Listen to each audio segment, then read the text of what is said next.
So let me introduce you, please. So the camera is there.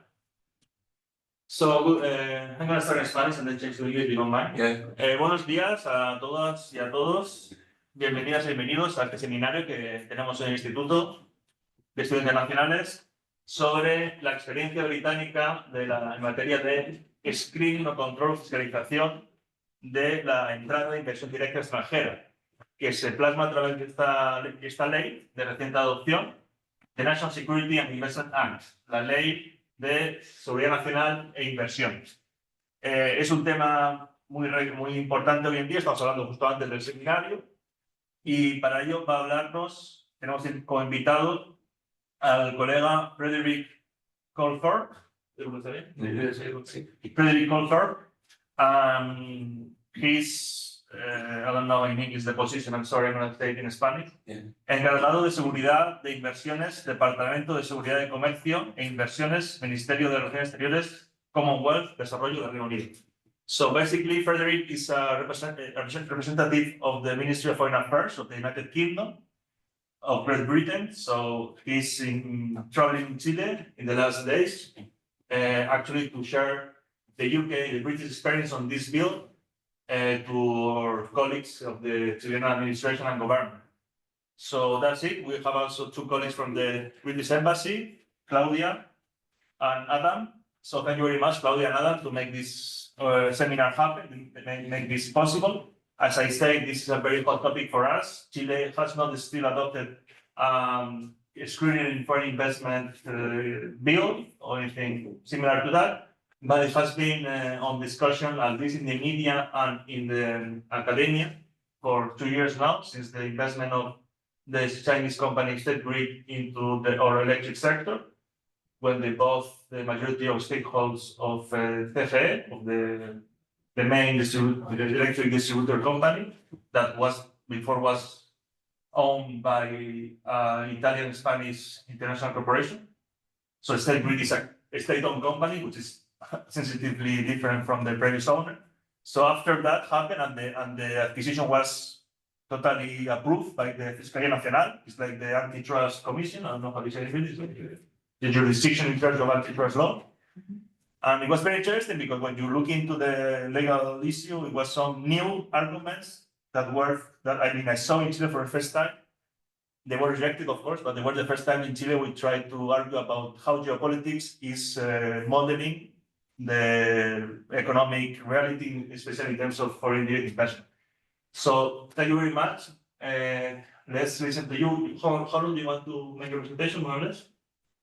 20-25 minutes. Wonderful. Yeah. After that, we will debate with our students that are and researchers who are here in the room. Okay, thank you very much. Thank you. Okay, so the National Security Investment Act, it's the UK's investment screening mechanism. And I'm going to be talking about how it came about, the history of foreign investment law in the UK, how it works, and then some of the analysis that we do, and then we'll have a bit of a discussion and talk about what might happen for Chile and other areas in Latin America.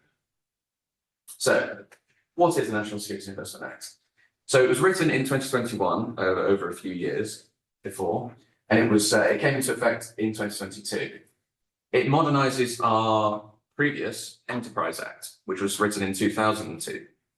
So that was something that had been there for a long time, but with Brexit, with COVID, with the Russian invasion of Ukraine, things like that have all required us to tighten up our legal protections and the systems that we have to ensure that foreign investment is safe and secure.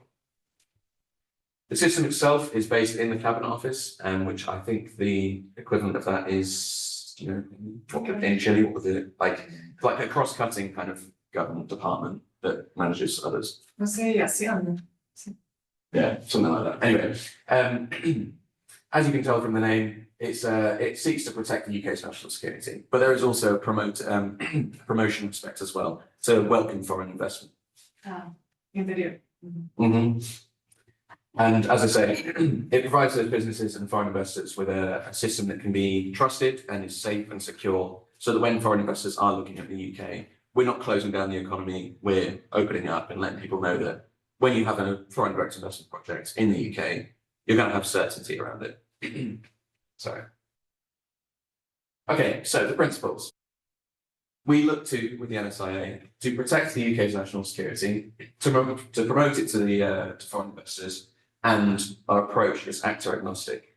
Now, ultimately, it's the government's duty to protect the UK from national security risks, of course, and economic security is a big part of that.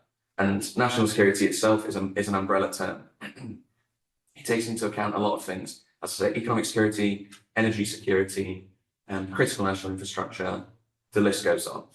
National security itself can be a loose term. It doesn't necessarily need to be defined as a threat of war. So there are systems based on mandatory notifications for sectors that are that would pose a greater national security risk. So things like nuclear, defence, dual use technology, AI, advanced materials, quantum, etc. These are all sectors that can expose through foreign ownership, maybe some sort of uplift to other countries that would have a detrimental effect to the UK. But then on the other side, of the same coin, we are promoting the UK. You should be able to invest in the UK, and you should have clearly defined guidelines and legal requirements when doing so. So the certainty and transparency comes through in the National Security Investment Act, and you have a voluntary system as well that applies to the whole economy. Businesses can say if they think there's a national security risk with an acquisition or a significant investment, they can let us know via the portal that we use online. We can screen the transaction, the acquisition, in exactly the same way. Now, something that we do differently to some other countries is our actor agnostic approach. We don't discriminate or filter based on nationality or origin of investment. Other countries have an exclusivity of national security in their systems that we don't share. So we have a balance between protection and promotion. And all of the countries, no matter where it comes from, are subject to the same process. So, what else does it provide? As I said before, transparency and visibility. We publish all of our final orders on the gov.uk website. So you can see the outcomes of particular cases and transactions to see, these have been cleared because of X, Y, and Z. We're imposing certain remedies because of X, Y, and Z. And we have our annual report as well. So we just released the second one because 2022, 2024. And there's lots and lots of statistics and figures and charts that I'm going to show some of those later. And it evaluates what the NSIA does, how it does it, and how its performance has been over the year.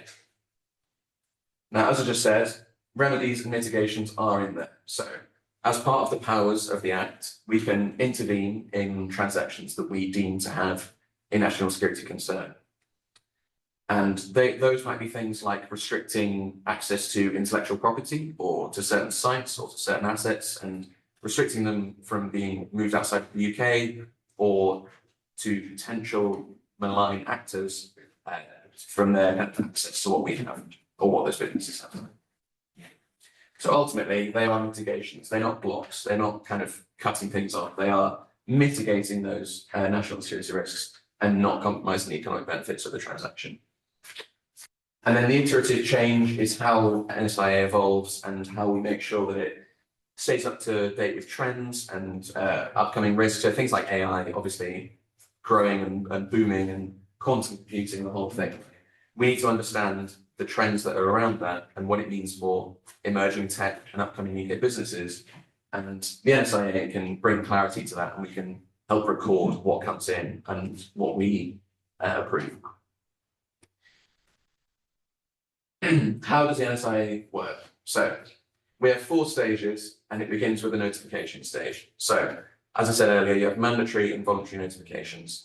Mandatory notifications are sensitive sectors such as the AI, etc., nuclear defence. And there are 17 of those sectors.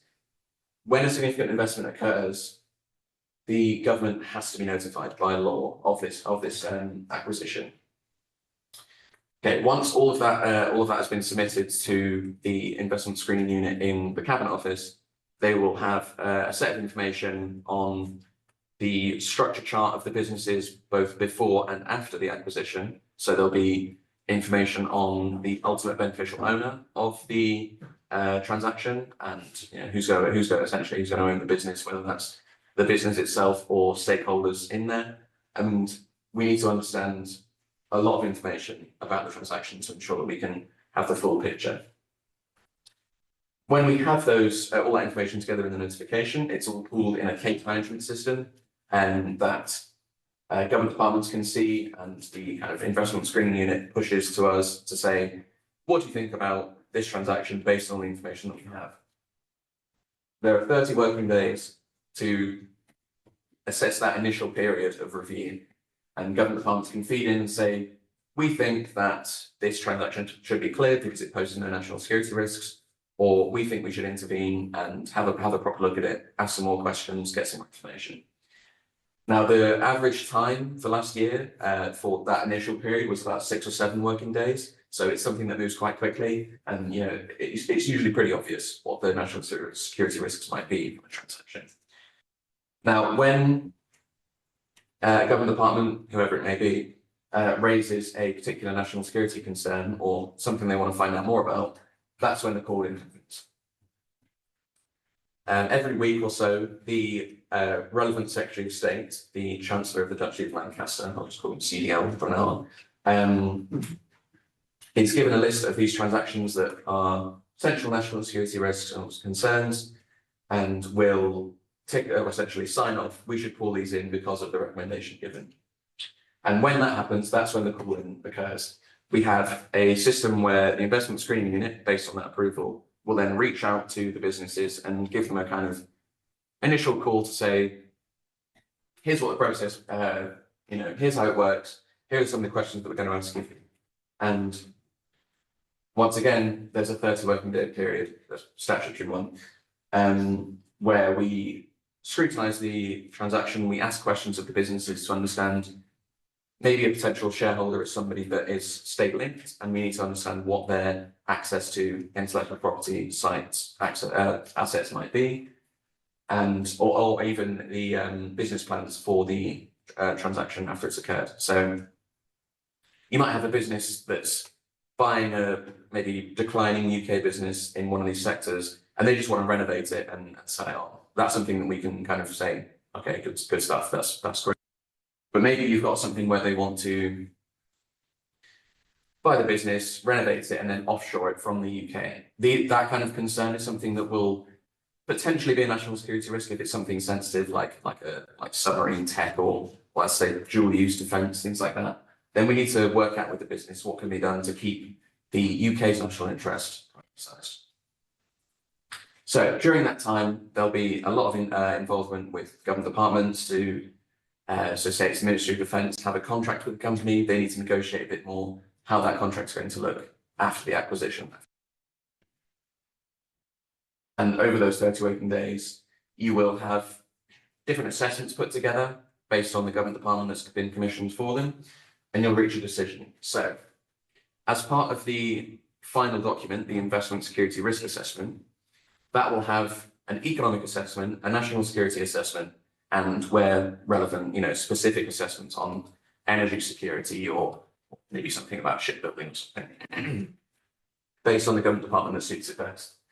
So, with all the information kind of taking into account the concerns from the national security assessment, the economic benefits from the economic assessment, things like jobs created and things like that, assets like Ports UK, a recommendation will be given at the bottom to say, based on the information above, we think we should clear the transaction because it's fine to go, the national security risks aren't a concern.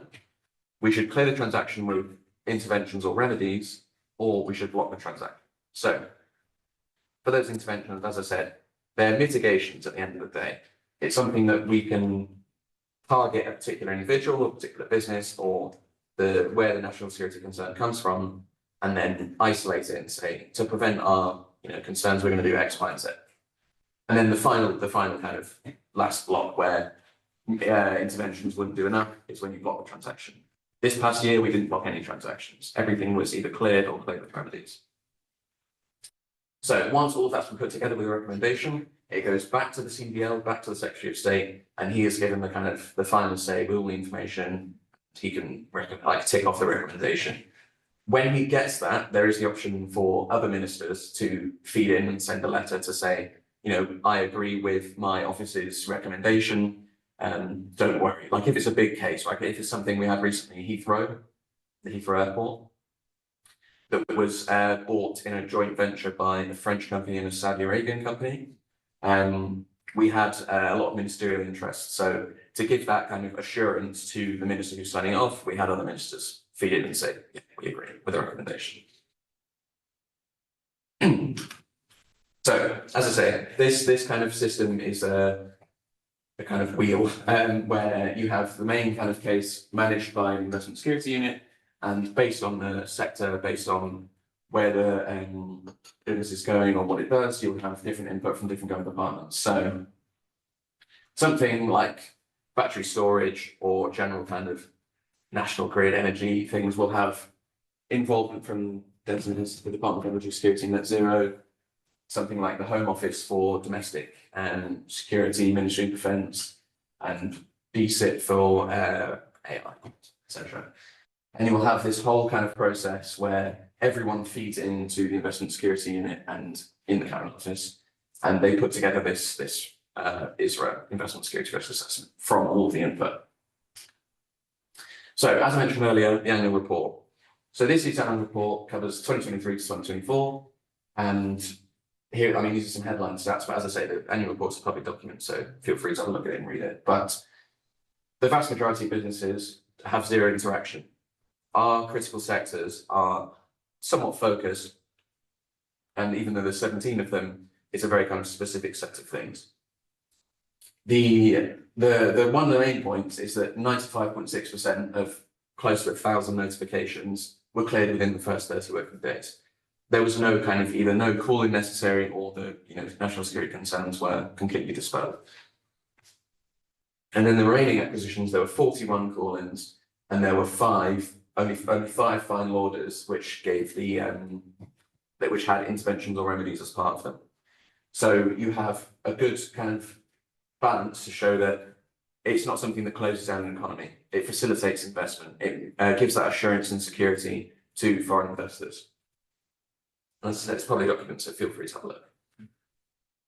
So here's some of the categories or sectors that we use, and you can see that obviously the main one is defence, and then you've got a very kind of strong, like a very kind of strong dip in the where the other notifications are, and you can see as well that the mandatory and voluntary split is quite different. Then the actor agnostic approach. So I said this earlier, this doesn't discriminate based on nationality or origin of investment. All of the transactions that are coming to the system are screened the same way. There's no specific policy for America or China or France or wherever. And you can see that as well. The top ones are UK businesses. There will be some sort of national security concern over those important sectors. And when you can see that the UK and the US are the top two, then it dispels a lot of the kind of geopolitical biases that can come around from this kind of thing. The other countries are where it's been like only 1 or 2 from particular countries. There's things like South Korea in there, and there's like Angola and things like that. Loads of quite a mishmash of countries that wouldn't fit in the same way. So it's listed. And you can still kind of, as I say, like the allied countries, the US, France, Germany, Netherlands, Sweden, Italy, whatever, all have that same risk potential. In Latin America itself, there's no kind of investment screening system in process, or in force. And this most similar kind of systems I can find anyway are from Peru and Mexico. Chile have a similar organization to the Peruvian one, the Invest Chile, and the whole point of this Peruvian organization is to attract foreign investment. There's no screening process. They have the kind of legal restriction to say, you can't have something that affects public health, national security, but they don't define it, and environmental conservation. And then the Mexican one, theirs is the most kind of advanced in the region, and they updated it in 2023 with the Americans. But since then, there's been a kind of lost in translation of what the Americans want and what the Mexicans want, and based on that, it's slightly different. But they have similar legal powers and similar kind of screening capabilities, but they don't use them as well as they could, or there's no kind of interest in blocking any of the transactions, things like that. But that's subjective. And then their sectors are again nuclear power, radioactive minerals, telegraph radio services, and postal service, and a few more things which can't be owned by anyone except for the Mexican government because they're critical sectors. And as I say, as we know, and as we said earlier, investment screening is a kind of a big conversation, both across the world and in Chile itself. And I will say that Chile is the only OECD member that doesn't have an investment screening system. And so it's something that is maybe can kind of be brought up with the times, but of course, as we said earlier, it needs to be in Chile's national interest to do so.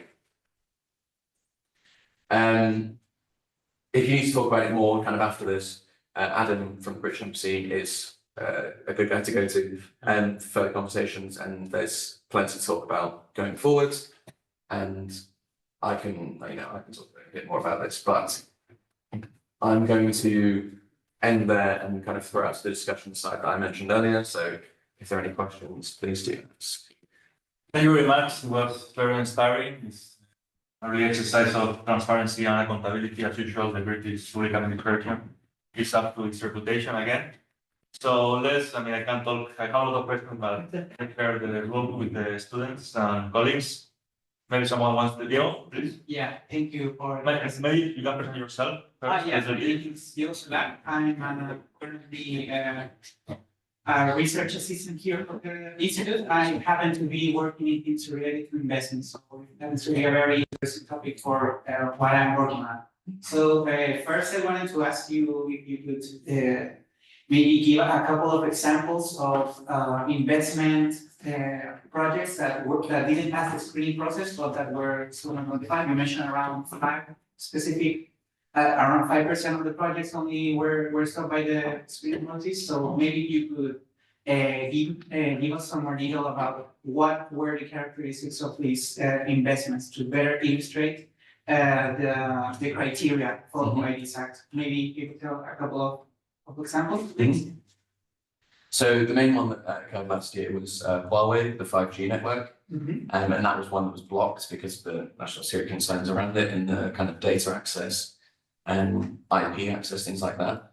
Now the final orders from this year are transactions that have been cleared. So they've kind of flagged a national security concern, and there were remedies or mitigations put in place, but ultimately they were cleared and allowed to go ahead. The big ones are things like the Heathrow Airport one, because it's critical to national infrastructure and things like that. And we have a lot on battery storage as well in the UK. There are a few cases there where things like the national grid are obviously key to protecting the UK, and it's how it runs every day.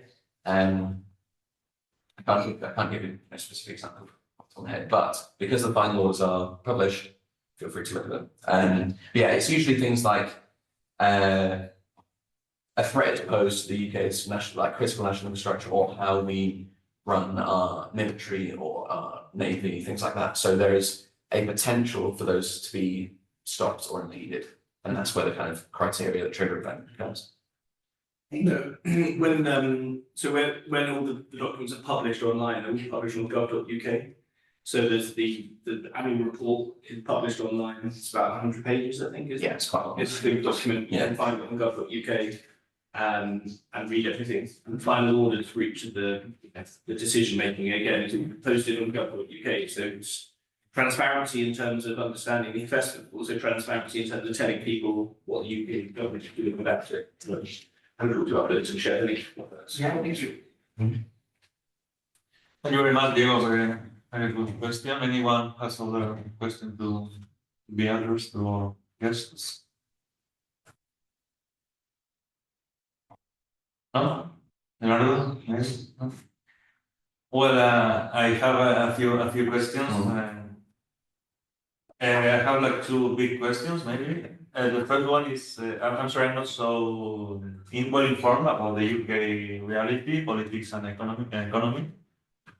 So, what is the origin of this bill, this act? Like we used to say, like European continental law system, no? We used to talk about like the spirit of the law, isn't it? Or the intention of the lawmakers. So, what was the political and intellectual context for the draft of that bill? At that time, who were investing heavily in the UK? Saudi, China, I don't know, Qatar, I have no idea. How the problem of the time was introduced into the agenda, no? The public policy agenda that we used to say in class, no? Because we cannot really disconnect like the administrative procedure with the political context, especially for us, what we're not so well informed about the UK reality. So that's been changing a lot. That we're talking before with that. No? Yeah. The Brexit is like a totally different world, and I'm not so up to date. But you were in 2002, right? In the first place. Excuse me? Are you in 2002 when it first was in place, or this new change in 2022? The new. So there's a picture, yeah. Yeah, So so, what happened between these two moments? so between 2002 and 2022, the Enterprise Act, the National Security Investment Act, there were like 10 or 11 transactions that were caught by the Enterprise Act over 20 years. You've had sort of 2,000 that have come through since 2022. There were a lot of concerns around economic security generally with Brexit and updating free trade agreements, things like that. And then the kind of difficulties around COVID and Russian invasion of Ukraine. So when you have significant investments coming in from Chinese companies, American companies, some Russian companies, and things like that are sensitive and are targeting emerging tech, defense capabilities, critical national infrastructure, there was a kind of push to prioritize the UK's national security. We can't just sell off all these things. And one of the big ones to say was Huawei for the first year of the Act. And it was a general kind of consensus. I must admit, I can't speak to any political actions, but also specific transactions that would have been caught in kind of retrospectively. But there is that kind of general concern around economic security that was prioritized based on large investments anyway. There is any investment before 2022 that went through that was it did happen, it was legal, valid, and it really grows a red flag into the public opinion or into some MP, I don't know.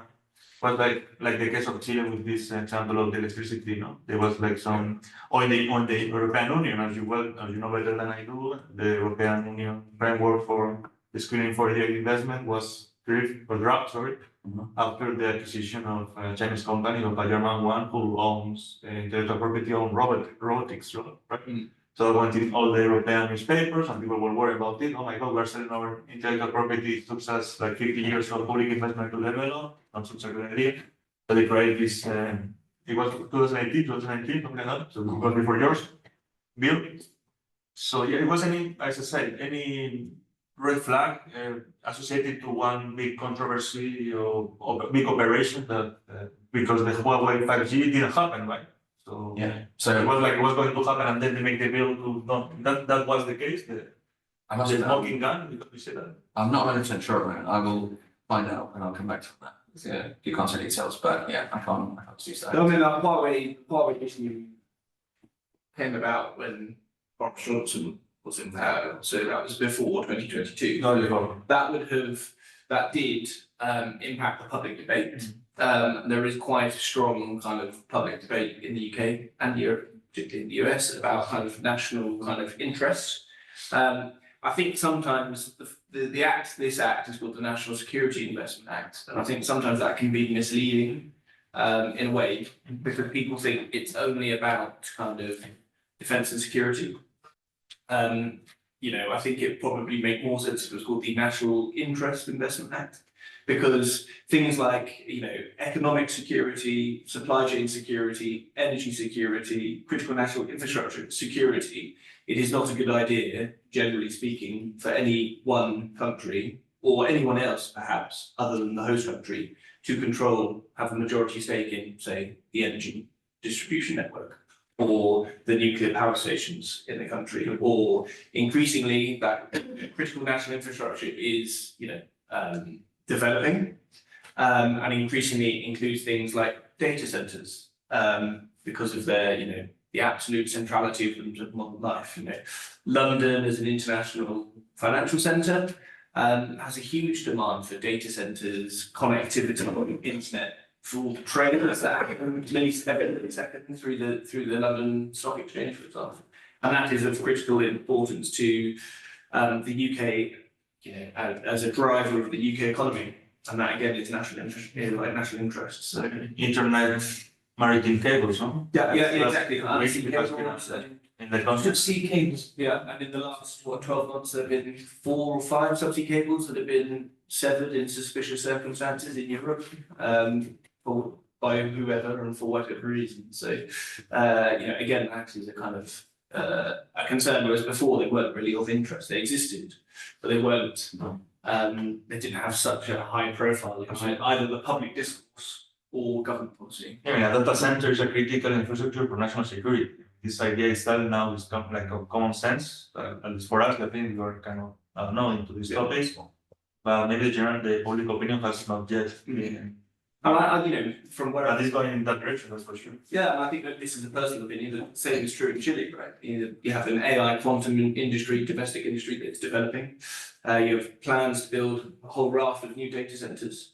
You know, access to that data and being able to use that data or protect it is really important. And that, you know, how do you do that without assuring who, you know, how you're building those centers or who's, you know, investing to build those centers, and, you know, but I don't have the answer, obviously. It's for, and this is, you know, in this specific question, it's, you know, entirely a question of Chilean national interest. Yeah, I mean, that's what we talked before the seminar started, no? Like when we talk about national security and economy, like spontaneously, I mean, let's be honest, okay? We think about anti-China view.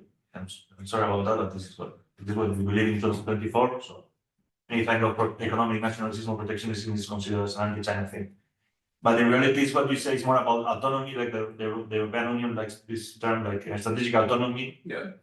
You can use one narrative or the other depending on the situation, of course, and we're not politicians, so it's not our job to choose the narrative, but at least to analyze it, to understand it, no? So the thing is it's about, I mean, in my generation we call about national sovereignty, but I don't know, I feel maybe I'm too old fashioned, so now we talk about autonomy or national security, but it's about sovereignty. It's as old as the birth of the nation states, no?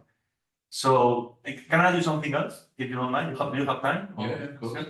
I want to go a little bit more into the technical criteria of administrative law. I mean, I know UK has a different conception of administrative law, but I'm kind of curious. So you were talking about 17 areas. How do you define an area? I mean, it's the business itself, the company itself has to declare its area of activity somewhere, like the, I don't know, like the, how do you call that in the UK, the registered deed, something like that? Cámara de Comercio. Yeah. Or it's not Castillo, I don't know. Yeah, like, yeah, the Chile, registered. Chile, la Comisión de Mercado de Valores, CMF, es la que coordina, Data Organization, CMF, is the organization in finance, supervise all the stock company or published company that trade the financial stock. No, I'm not talking about public company only in the Bolsa de Santiago, no, any company. So how do you determine the activity? And there is any loophole there? Do you detect any try to like a manipulation of the system to call yourself like a company in that area, but indeed you are doing something else? You have intellectual property that were sensitive. You know what I mean? Wasn't a kind of like, I don't know if loophole is the right word, but any like fragile chain into this legal framework. And the second question is about the criteria. Yeah. Can you, you talk, you explain the criteria, no? But can you get a little bit more concrete about it? I mean, especially in the case of Huawei, that you were saying, it's like the flagship case, I guess, no? Mhm. So what was, I mean, not the risk itself, I think we understand the risk in terms of security and in terms of autonomy or sovereignty, as we said. But how do you legally, how do you fundamentas it? How do you, I don't know, in terms of my business at university, how do you justify the decision, no? In terms of like in legal intellectual argumentation, no? How do you, like concretely, because like an expectation of a technology robbery, I don't know, outsourcing, territorial outsourcing, this is like an expectation, right? So we're not futurologists, right? We are like lawyers and civil servants, right? Mhm. So how can you make like a future expectation into a legal argument to justify such an important decision? And the last thing I want to say is that I'm very glad about this presentation because it proved that you can really build up like market-friendly framework, no? As you say, it doesn't stop the economy, it doesn't stop the FDI inflows. I think that's what's gonna be once fulfilling.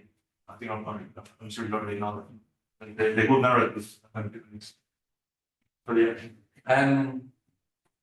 So, in terms of like the sectors go, they're all like registered businesses, and they'll have, you know, even like websites that say what they do, and maybe they've got a kind of one of the things they have to do is supply to the UK in one way or another, and as part of the notification system, they need to tell us about contracts they have with government partners, because you're not going to know instantly, essentially, that they have a contract with the MOD. As if you're something like the Foreign Office like us, you won't know that instantly. But it's something that kind of commercial teams within those government departments can say, we know this business, so we can say, or we can say, yes, we have contracts with them, or they provide certain products or assets, have certain sites that are relevant to a particular sector. So maybe it's not perfect with the kind of definitions of the sectors, but it's usually pretty obvious where they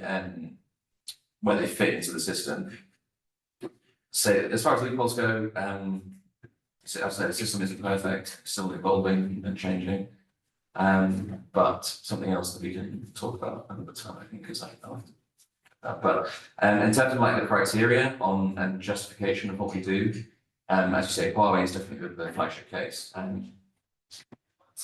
But there are 4 definitions that come into account with the kind of national security criteria, and that's things like threats to critical national infrastructure, potential uplift of malicious actors, and things where there's kind of a backdoor into how the UK runs, how we run our army or navy or whoever, and opening that weakness or that risk, and having a direct entrance into it. So like Huawei, having access to all data, all activity that goes on, things like that, it's a national security risk. There was the example in Chile is the ID one. I can't remember exactly what the name was. Yeah. Fabrication of passports and national IDs. Exactly. So when you have something like that that's being acquired, it's a threat to national security. Whether you determine that as national security as an umbrella term or something specific, it can be described as a threat to national security. So because of the data it has, the IP, etc., etc. And then when the justification comes, that is part of the final order. That is part of the Act and the bill itself. So I don't know the entire thing off the top of my head, but things that this is something that I can come back to. And what about public tendering? Because that's like the other side of this new securitization of international economic relations. And what about, because in the European Union they have made also a reglamento, this norm, this bill, to double check like public tendering for national and public infrastructure, sorry. And one of the criteria to avoid a public tender be allocated to a foreign company that could threat the national security is actually to be subsidized by the foreign government, because you compete into the the free market is polluted, contaminated, or you know what I mean? If you compete with subsidy back home, your national government, you are competing with European companies for the same public contract with illegitimate advantage, right? So did you do anything like that in the UK too to avoid? Again, it was like the last case I saw. It was in Romania, like a solar panel, like electric plant, with solar energy. It was allocated to a Chinese company, and then it was screened out by the European Commission because of this. So it was like the second bill that you need to implement. What about the UK? Are you working on it too?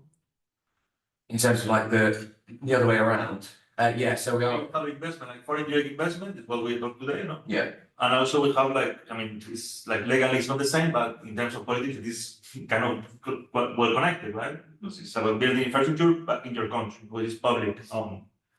So there's been a lot of Chinese companies building public infrastructure in South America and in Europe, especially like Shanghai Port last week, weeks ago, the whole world had been talking about it, it was like a very big news, right? So this is a public infrastructure, and there is different ways to build a public infrastructure by a foreign company, but countries like Chile, although in fact, I mean, Chile had become, it was a very poor country like 20 years ago, let's say, I mean, I'm oversimplifying, of course, but we managed to get a kind of good quality public infrastructure, road, port, etc., electricity grid, thanks to this public tendering contracts. There is a lot, there's like 3 or 4 of them, with different scenarios, but thanks to the foreign companies coming to, they're not investing, we are investing. It's like Chile investing in the foreign company by giving it a contract, or the foreign company is investing by giving a concession contract. They bring the money to build an infrastructure, and then they will exploit it, like the highways. That's example. So this kind of thing is not going. There is no, or maybe UK has already won the infrastructure you need, so there is no foreign company trying to win politics. It's not an issue in the UK. Well, so I mean, I think obviously the UK economy is just like any other economy, we rely on foreign direct investments, particularly in emerging tech, that type of thing, because we have a good R&D kind of science and innovation network, but it's how do you take the next step and spin those things out of academia. There's similar thing with Chile. You're right, the other side of the coin is as important, and at the moment there is a bill legislation being progressing through Parliament on procurement. So public procurement. So that has been identified as something that is as important in terms of how you legislate for or update the legislation to guide how UK does procurement, noting all the issues that you can summarise. So that is going through Parliament at the moment. Or has been announced. it's being written at the moment. They kind of forecasted time for it to be in effect is about February, but so this is the new government in the UK, Labour, who came to power in July, so the summer, UK summer, are pushing that forward. But until it has passed Parliament, has been voted on, and kind of has coming forward, you can't who knows exactly what the terms of that legislation would look like. it talks about things like vendors of concern as well. So when you see like trends with government procurement and having the same kind of screening process go the other way, you can pick out and cooperate with other countries and other governments to understand, are these the right people to buy from? Is this the right kind of process to take? And I say it's not even into effect yet, so there's still a lot being kind of discussed and developed. But it's something that's coming. But ultimately, it's the same thing as Chile, again, an personal observation, not an official government position, is thinking about, which is, having the majority of any one sector reliant or dependent on any one country is not a good idea. Because, for example, if there is war elsewhere in the world, and I think Europe has seen this being dependent on Russian gas, and only Russian gas for energy supplies. Germany, for example, the economic powerhouse of Europe, in hindsight, was not a good idea. Because when the Ukraine war happened, it put them in a real issue. And there were some kind of complicating factors because Germany, after the 2011 Fukushima thing, had decided to close down their nuclear power network again, which made them more dependent on one specific delivery mechanism for their energy. So the diversification is the kind of the name of the game. Yeah. I think it's a normal or a board tendency that has been already documented for the World Trade Organization. How many more countries since the pandemic are establishing monitoring process like investment screening at some level? That's a tendency today. I think it's a total tendency today, and as I said before, it's not like you are against or for some mechanism like that will protect you and everything's about the fine print. But in Chile, I'm sorry to say that I'm a bit, I'm maybe a little bit too pessimistic when I'm gonna to say this. There is not even a debate. I mean, there was like some buzz, you say, in the media Yes. with the electricity, the CGA company, acquisition by state grid company from China. But I mean, we made a little paper on that. I can send it to you if you want. It's in Spanish, but it's so long. It's called a case report. So it's like a research with a very big empirical base. It's more like a description and synthetic analysis of the public controversy involved in these two cases: the state grid acquisition of CG and also the passport gate or the passport saga. Yeah. And so yeah, you can see that, like, I mean, legally, there is no, I did the legal part of the there is not much to be said. I mean, it is what it is. You cannot invent a bill if it's not enacted to apply it, right? So I mean, you know, because in the screening, like the normal process screening did happen, and it did happen, no? So the acquisition was totally valid. The only consideration was antitrust. So there is antitrust, they respect the antitrust law, but they did nothing to say. The passport thing was totally the opposite. It was a total mess. Apparently, it was a lack of cooperation or communication between the Home Office, Ministerio del Interior, and Foreign Affairs. So apparently, we didn't have a bill neither to avoid like a public procurement when there is a national security consideration or diversification consideration or whatever. So it did pass, and then they canceled it.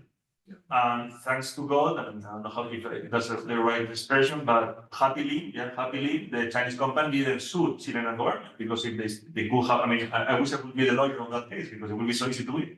And you will get, and the Chinese company could have cashed the whole amount of the contract without doing anything. I think there's a lot of chances that will happen.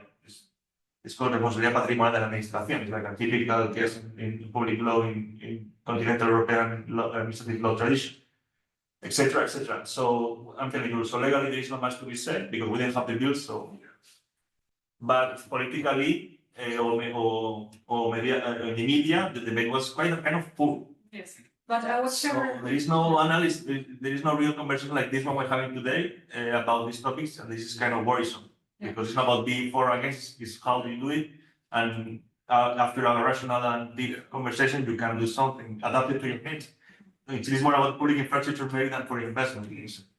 And what do you think that the Congress, with your experience in Chile, could think about starting to talk or discuss about an investment screening law in Chile? Do you think they are prepared, or do you think it is a long term? I mean, if some deputy asks me, I will say go for it, but not go for it or against it. Go for studying it, right? So use some money, it's not so expensive. I don't know, hire some consultants, some scholars who will write a report about they will read like the UK experience, European experience mostly.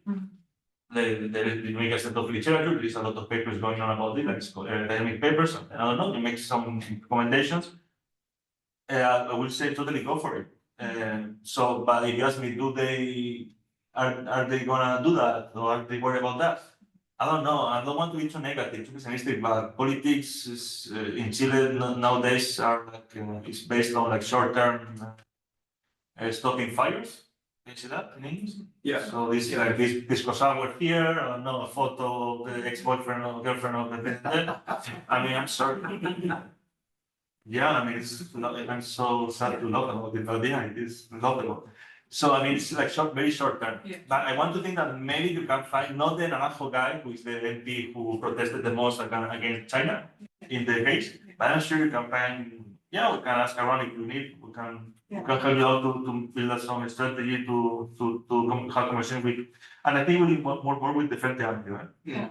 They're the only ones who may have some sensibility about national autonomy, sovereignty, and diversification. The thing The rest of the elite is kind of. Chile has always been branded as a very open country to international trade, so I wonder how the public opinion will take discussion on investment screening as steering, for instance, that could hinder investment. Is it interesting you say that, because I don't know if you're familiar with Athena Lab. So they do an annual poll where they talk about security concerns in Chile from an international perspective, but also from a prime perspective.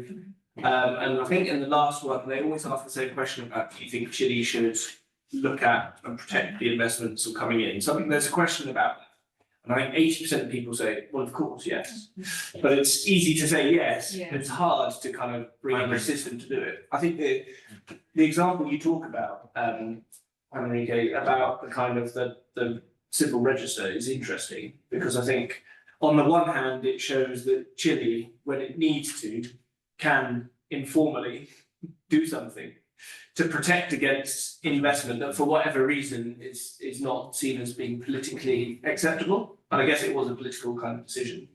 On the other hand, not having a process which gives you a legal basis to do that is also is a weakness. Absolutely. And you know, it might be that you have a system, eventually Chile has a system that it doesn't often use, but it's there if it ever needs it. And you used to say what the criteria for making that decision will be in the future. But I guess that's the kind of, the UK, frankly, found itself in that position with the Huawei, debacle. There was a lot of public debate, and then there was a lot of uncertainty about what the UK could do about it. Hence why, ultimately this legislation was updated. And it gives the government another option. So they rush to update this to the new world, not the new. Yes. I think the point you made about the numbers show that this framework doesn't slow down the FDI inflow in your country, and this is key. And I think the public opinion, generally, as you said, they are okay with that. People turn on the TV and see more wars than 3 years ago. So I cannot, it's more like in the general atmosphere. But secondly, like foreign policy or technical issues about public economic law, the public opinion doesn't care. Well, I think there's It's not so sensitive, I think. The context is very different as well. So in Europe, there is a major land war going on. When the Russians invaded Ukraine, people in the UK, because of the impact on the European energy sector in particular, found their bills going up from, say, 200 lucre a month to 500 lucre a month, just for their energy bill. So that had a huge immediate impact on the people's money in their pocket, and therefore people were immediately very interested in talking about it and trying to do something about it. So that brings it home in the way that it's just not the same. The public debate isn't the same here.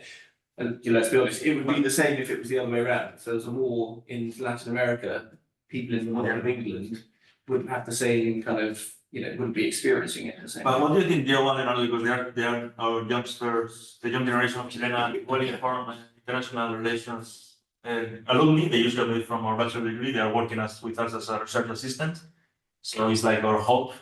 What do you think about that? Like public opinion in Chile will be interested, will be against, will be for increasing the, let's call it, economic protection system on the base of national security reasons, or not? I don't care. What? Well, I wanted to follow up on your last comments, because I think that regarding probably what would the public debate in Chile would look like if we came up with an investment act. I think that one of the first concerns or oppositions would be, why are we even talking about this when over the last 5 years, 10 years, we have seen a slowing down of the economy? So why are we even considering this?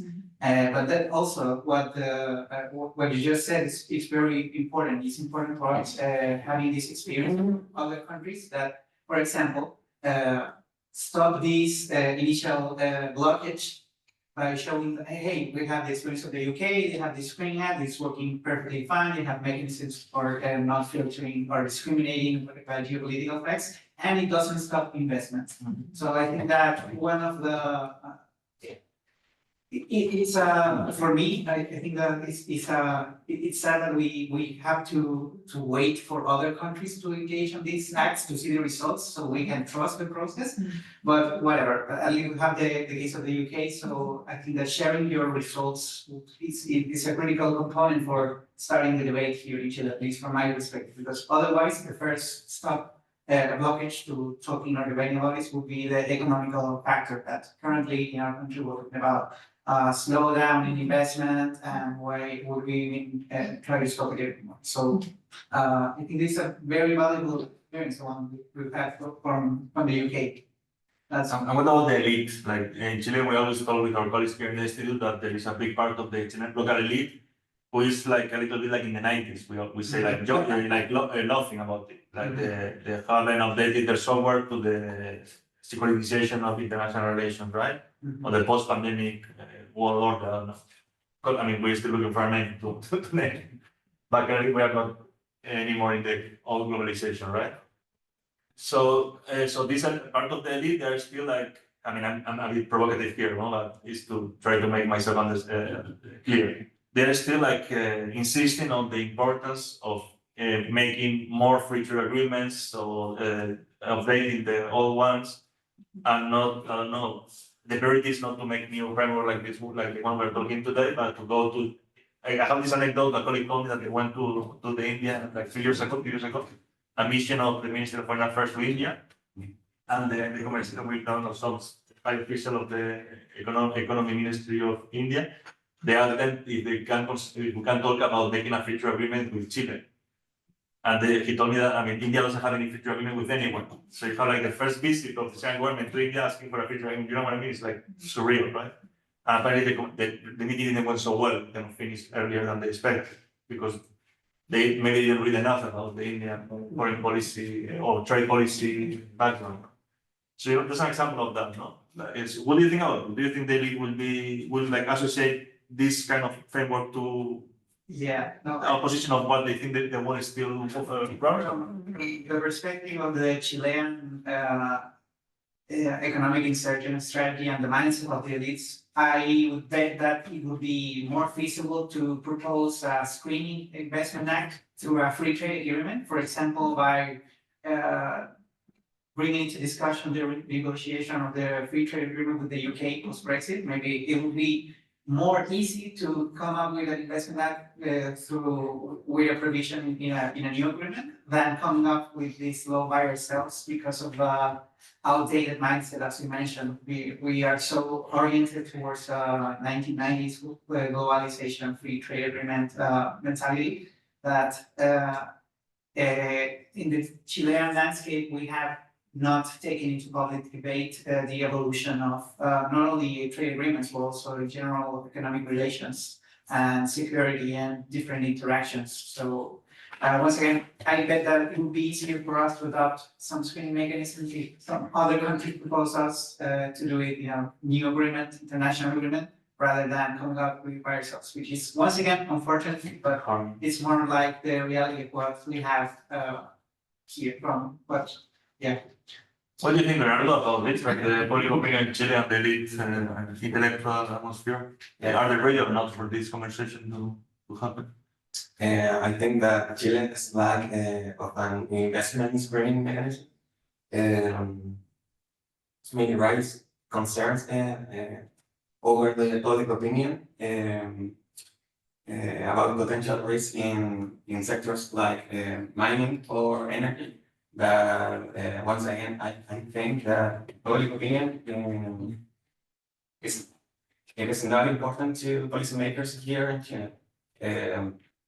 Maybe with the